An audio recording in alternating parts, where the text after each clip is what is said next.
안녕하세요, 여러분. 한국 스포츠에 오신 것을 환영합니다. 강민호의 2년 26억 원 계약 요구가 논란이 되고 있습니다. 삼성 측은 30억 원 이하로는 계약하지 않는다는 입장을 고수하며 협상이 완전히 결렬되었고 팬들의 거센 반발을 불러왔습니다. 삼성 라이온즈와 베테랑 포수 강민호는 서로의 입장을 방어하며 팽팽한 신경전을 이어가고 있습니다. 이번 FA 협상은 단순히 금액 차이로 보이지만 그 이면에는 프로야구 협상의 특수성, 포수라는 포지션의 독보적 중요성, 그리고 베테랑 선수에 대한 존중 문제 등 복합적인 요소가 얽혀 있습니다. 현재 상황을 살펴보면 삼성은 2년 26억 원을 제시했지만 강민호 측은 이를 받아들이지 않고 있습니다. 일부 소식통에 따르면 강민호는 30억 원 이상을 요구하며 그 이하 금액은 절대 수용하지 않겠다는 강경한 입장입니다. 장기화된 협상은 양측 모두를 곤란한 상황에 몰아넣고 있습니다. 삼성은 시즌 준비에 차질이 생길 수 있고 강민호 역시 커리어의 중요한 계약 기회를 놓칠 위험에 처해 있습니다. 야구 팬들의 반응도 크게 엇갈리고 있습니다. 그런데 26억 원이라는 금액의 근거는 단순한 성적이 아니라 공백의 위험이라는 비용에 있습니다. 이번 협상을 이해하려면 그 본질부터 짚어봐야 합니다. 최근 몇 시즌 동안 강민호는 전성기만큼의 폭발적인 성적을 내지 못했습니다.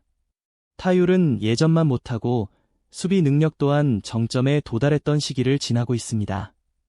WAR, 대체 선수 대비 승리 기여도 등 객관적 지표로 보면 30억 원 이상의 몸값을 정당화하기는 어렵습니다.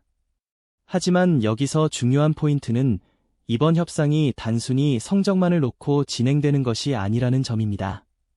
삼성 입장에서 실제로 구매하는 것은 강민호의 타율이나 홈런이 아닙니다. 그들이 확보하려는 것은 포수 공백이라는 재앙적 위험에 대한 보험입니다. 바로 포수 공백의 진짜 비용이 문제인 겁니다. 포수는 프로야구에서 특별한 포지션입니다. 다른 포지션과 달리 대체 불가로 인한 손실이 압도적으로 큽니다. 단순히 한 명의 선수가 빠지는 문제가 아니라 팀 전체 시스템이 흔들릴 수 있는 자리입니다. 삼성 현실을 직시해 보겠습니다. 시즌 내내 주전 포수를 맡길 수 있는 내부 대안은 사실상 없습니다. 박세혁, 장승현, 김재성, 이병헌, 김도환 등 유망주가 있긴 하지만 한 시즌 내내 주전 포수로 믿고 맡길 정도의 경험과 자격은 부족합니다. 그렇다면 만약 시즌 초반 강민호 없이 시즌을 시작한다면 어떤 일이 벌어질까요? 투수 운용의 불안정, 포수는 투수의 파트너입니다. 경험 있는 포수가 없으면 전체 투수진의 기량이 떨어질 수밖에 없습니다. 경기 운영 혼선, 리드, 상황 판단, 리더십 등 눈에 보이지 않는 부분에서 문제가 발생합니다. 시즌 초반 붕괴, 불안정한 시즌 출발은 팀 분위기와 전체 시즌 흐름에 부정적인 영향을 줍니다. KBO 리그에서 한 경기 승리의 경제적 가치는 약 6억에서 8억 원으로 추정됩니다. 결국 강민호를 확보하는 것은 단순한 선수 계약을 넘어 팀 전체 안정과 성적을 지키기 위한 전략적 선택인 셈입니다. 포수 부재로 인한 12승 손실은 충분히 현실적인 시나리오입니다. 여기에 실패로 인한 기회비용, 팬들의 실망과 부정적 여론, 구단 운영 책임 문제, 시즌 중 긴급 영입 비용까지 더하면 포수 없이 시즌을 치르는 위험 프리미엄은 쉽게 20억 원을 넘어섭니다.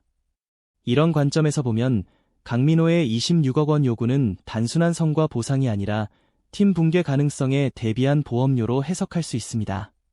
계약 구조의 핵심은 1 더하기 1이 아닌 2년 전액 보장이라는 점입니다. 협상에서 금액만큼이나 계약 구조도 중요합니다. 일부에서는 선수 한 명의 옵션을 제한하는 구조를 제시하지만 이것은 정답이 아닙니다. 최영우 사례에서 알 수 있듯 보장된 계약 기간은 전설적인 베테랑에 대한 존중과 다름없습니다. 1 더하기 1 구조는 사실상 1년만 보장하고 나머지는 구단 재량에 맡기는 것이어서 한창 전성기인 베테랑 선수의 자존심을 해치는 방식입니다. 강민호 역시 1 더하기 1 구조를 받아들일 가능성은 낮습니다. 옵션을 여러 개 붙여 단순히 단장에게만 초점을 맞추는 방식도 명예 문제로 결렬될 가능성이 큽니다. 금액이 커 보일 수 있지만 작은 보장 금액은 효과가 없습니다. 최적의 해법은 2년 전액 보장, 총 26억 원 계약입니다. 따라서 가장 합리적인 선택은 2년 전액 보장 계약으로 금액은 현실적 상한선인 26억 원, 옵션은 최소화하거나 없애는 구조가 적절합니다. 삼성 입장에서도 30억 원을 초과하면 내부 반발과 형평성 문제가 발생할 수 있습니다. 이 구조는 장기 리스크를 2년으로 제한하고 유망주를 체계적으로 육성할 시간을 제공합니다. 강민호는 경력 말기에 자신의 지위와 명성을 지키며 전액 보장으로 안정감을 얻을 수 있고 향후 2년 동안 후배 선수들의 성장에도 기여할 수 있습니다. 반대로 계약을 24억 원 이하로 낮추면 협상이 결렬될 가능성이 높습니다. 협상 교차점은 26억에서 28억 원 사이지만 팬 여론과 내부 균형을 고려하면 26억 원이 가장 깔끔한 결론입니다. 삼성의 선택은 양보가 아닌 리스크 관리입니다. 겉으로 보면 삼성에게 타협처럼 보일 수 있지만 단순한 손실로 볼 수는 없습니다. 강민호를 유지하는 것이 오히려 삼성에게 더 큰 이점이 될 수 있습니다. 삼성은 내년 우승을 목표로 하고 있으며 현실적으로 강민호 없이 이를 달성하기는 매우 어렵습니다.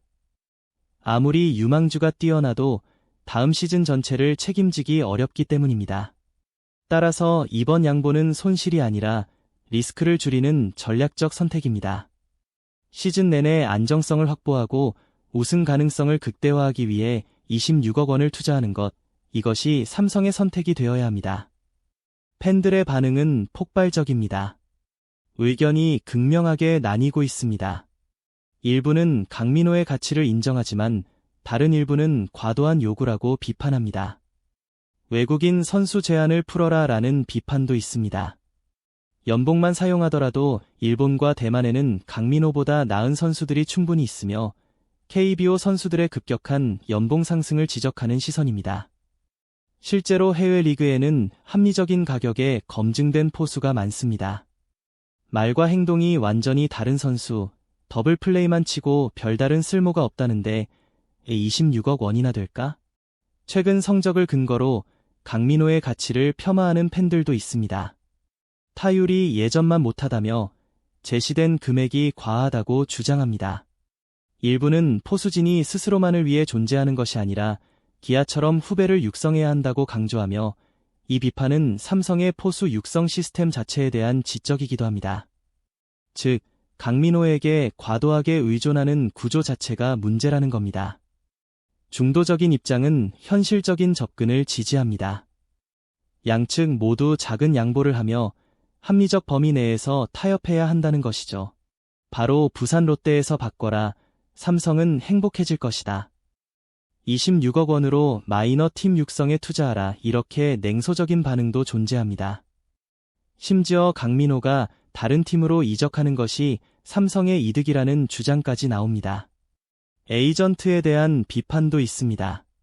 프로야구 선수는 에이전트에 의해 조종되어서는 안 되며 2년 총액 7억 원이 합리적인 가격이라는 의견도 있습니다.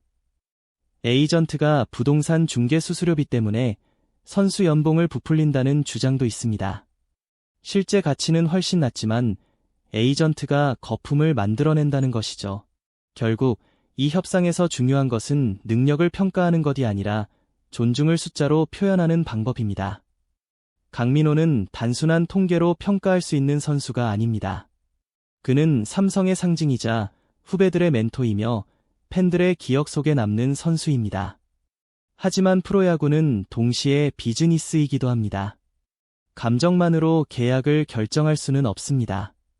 시즌 내내 포수 부재라는 위험을 비용으로 인정할 때 삼성과 강민호의 협상에도 출구가 생깁니다. 26억 원은 결코 과도한 금액이 아닙니다. 재앙을 막기 위한 합리적인 보험료입니다. 이제 공은 양쪽 코트에 넘어왔습니다. 삼성은 단기 비용을 넘어 장기 가치를 봐야 하고 강민호는 현실과 명성 사이에서 균형을 찾아야 합니다.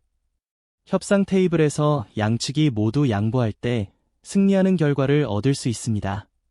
그리고 그 결과는 가장 가능성이 높은 형태로 2년 전액 보장 26억 원 계약으로 수치화될 것입니다. 야구는 숫자의 게임이지만 동시에 사람의 게임이기도 합니다. 이번 협상이 그 균형을 찾아가길 바랍니다. 이건 시작일 뿐이에요. 구독 버튼을 눌러주시고 함께 멋진 작품을 만들어 봐요.